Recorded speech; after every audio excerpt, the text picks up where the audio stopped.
puts together Cross River State as the location from where trade can be consolidated on behalf of Nigeria into the regional market, the African regional market, and into the Gulf of Guinea, which is Cross River State has the closest proximity by land, by air, and by sea to any other state in Nigeria. Okay. Former Speaker, as an envoy to the governor and the VP in intergovernmental affairs, what are you bringing to the Calabar Chamber of Commerce? Well, I've always been a private sector person because first I was running my law firm before I got into politics. And now that I'm out of politics, I'm still running my law. So I understand the way private sector is going. Now, the private sector is the owner of the service economy of any state. And without the private sector, you don't have the service economy. The private sector is also the economy sector that's able to convert the businesses of government into business case, the processes of government into business case.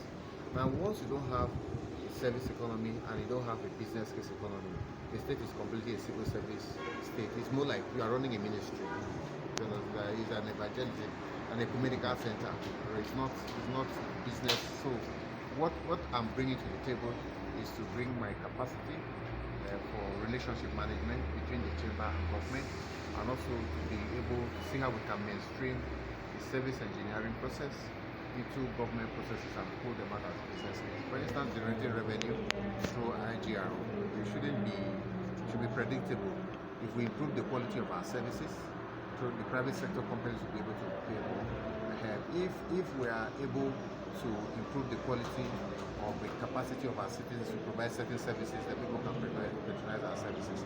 Now, once we build this ecosystem, takes a way to hope to take off before the end of the year, and you start trade consolidation. A lot of companies and a lot of models will be available, but it won't be available on the basis of political identity. It will be available on the basis of what the capacity of our people. So, if there's a need to consolidate trade into the US from here, or into Angola, or into Kenya, and then that particular sector-specific capacity is not available in Cross River, they will Google online and get it from wherever it is. So my office now in the Chamber of Commerce is to be able to help government to build that local capacity that is required commensurate to provide service that is required within the ecosystem. All right, sir. In all of this, the talk of the Gulf of Guinea, how does it affect the common man in Cross River State? Well, the Cross River State economy is surrounded by the Gulf of Guinea economy. The reason is because we have about 13 countries within the Gulf of Guinea that see Nigeria as a market, and the closest hub to that market is Cross River State. So the benefit for us is that if we create the relevant relationship and put the relevant infrastructure in place, we will be able to guarantee more opportunities for young people. Now, if you remember, we are working with Technical Aid Corps, for instance, and as we speak now, we have a requisition from Equatorial Guinea and from Sao Tome for teachers. You understand? English teachers from Nigeria into the Gulf of Guinea. Well, we are looking at about 130 something. That request came to us at the Municipal Center for the Gulf of Guinea in Abuja, and we will not be the only state to take it. But the Ministry of Foreign Affairs is beginning to look at the fact that, okay, the specifications that they are looking at, most citizens from within that Gulf of Guinea study in the University of Calabar. So we have seen that in our application. Anybody who studied from the University of Calabar wants to forward his application to any of those embassies. They prefer to take the persons from the University of Calabar because most of those students study within the Gulf. The Equatorial Guinea, for instance, Sao Tome and Cameroon has a lot of students within the University of Calabar. So the countries feel more comfortable, and they say a degree in English or linguistics from the University of Calabar is an added advantage. So that is what we are marketing and all of that. So for the ordinary man on the street, now for instance, welders, even restaurants, to operate restaurants, is part of the services that they are requiring in the Gulf of Guinea. Caterers, craftsmen, and all that, and a lot about providing art craft and all of that, and then fashion engineering, tailors, fashion designers, barbers. You understand? Those are within horticulture and all of that. Those are the services that they require. Now, if you know the way Calabar is, you will know that at a point, Equatorial Guinea, Cameroon, part of Equatorial Guinea, Cameroon, and Sao Tome also have ethnic-speaking settlements within them, and then through all of those there are societies like Ekpe and all of that stuff. They have it. They also have it within those locations. So there's a cultural homogeneity within that area. So you still find that in their own international cultural practice, they recognize the Obong of Calabar, as someone, a monarch of that nature. So it's an advantage that we have that we need to begin. So we are looking at another session that will deal with our cultural relationship, and then that will be championed through the Obong of Calabar. And they have channels in which all of these people, they have the same kind of traditional dance, same festival, the same masquerade, and they do the same kind of sacrifices that they do all through. Coronation services that they do within the Gulf of Guinea, most of those Gulf of Guinea countries, they come to Calabar to do it, they get people from Calabar to do it. So we're trying to harness that environment. That's why we're saying that economic geography favors Cross River State as a hub for Nigeria into the Gulf of Guinea. And it's only where we unplug those opportunities that the value chain, this is what we call value engineering, the value chain can now open up into the various sectors.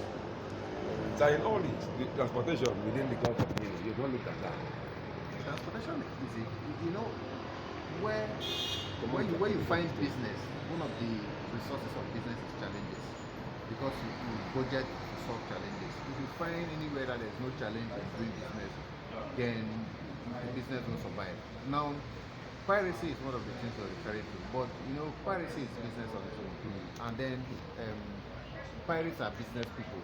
They are what you call recognized trade routes within the Gulf of Guinea, and maritime is one of those areas. So once we build an ecosystem, as we are doing, and once we consolidate trade, instead of having one exporter moving his product by boat and get seized, and you find 30, 40 putting their together into a big consignment. When if you, for instance, the last consolidation that we did of 7,000 tons of cocoa into the United States, it's gone. You understand? It just stopped like a bread, and as I speak to you, it's heading towards the US. It wasn't attacked. Now that kind of consolidated transaction will establish a secure trade route where that export will move through and at what time it will be delivered. So all of that channels will be taken care of. You cannot secure the trade route 247, 24 hours per day, 30 days per month, and 365 days per year. It's very expensive, but you can secure the trade route on specific dates and time suitable for your business once you can consolidate your trade and move through that route. It involves a lot of funding to be able to secure that trade route. We're working with the Office of the National Security Advisor to establish that trade route. That trade route is not just